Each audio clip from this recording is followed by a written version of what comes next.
Professional auto mechanics know, and most consumers don't, there are two belts at the business end of an engine, formerly called the front of the engine until transverse engines confused the issue.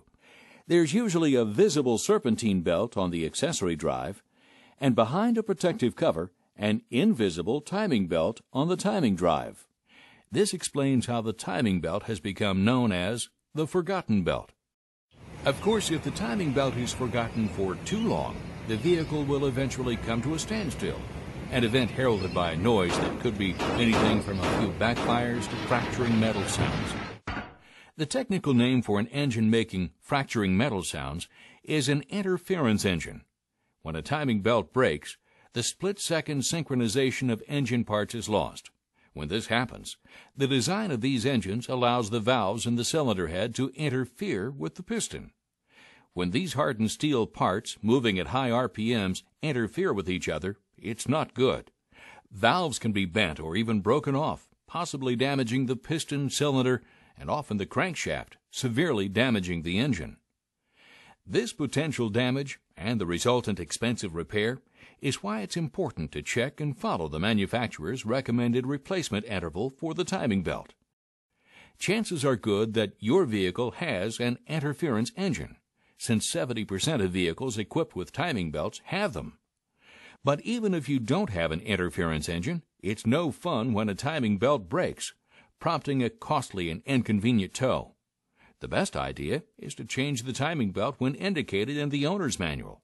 The typical manufacturer's interval for replacement is 60,000 miles or 96,000 kilometers. Current timing drives have more parts than they did in the good old days. Modern engines have anywhere from 1 to 4 camshafts run by the timing belt. Timing drives often have an automatic tensioner to maintain optimum tension on the belt at all times. More than 50% of today's vehicles also have the water pump driven by the timing belt.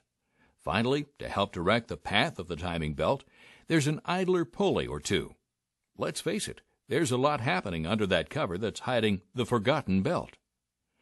Let's talk about that cover for just a minute. First of all, it's behind the accessory belt drive, which must be removed. The cover, in addition to hiding the forgotten belt, more importantly keeps out dirt, gunk, and assorted crud. The downside to this is that its position at the business end of an engine makes it difficult to access and remove in order to change the timing belt. If it's a transverse engine, the difficulty factor is multiplied.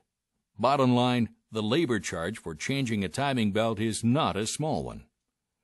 Looking at our timing drive once more, let's revisit the tensioner, water pump, and idler pulleys.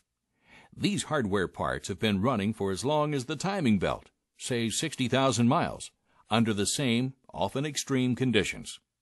These few hardware parts are not that expensive. In fact, their cost is negligible compared to the labor cost of removing everything necessary to gain access to the timing drive. That's why many manufacturers recommend that the hardware items be replaced along with the timing belt. Replacing the hardware components makes sense for another even more compelling reason. If the hardware is not replaced with the belt, the life of the newly replaced timing belt can be reduced by as much as 50%, a costly and needless expense, especially with interference engines.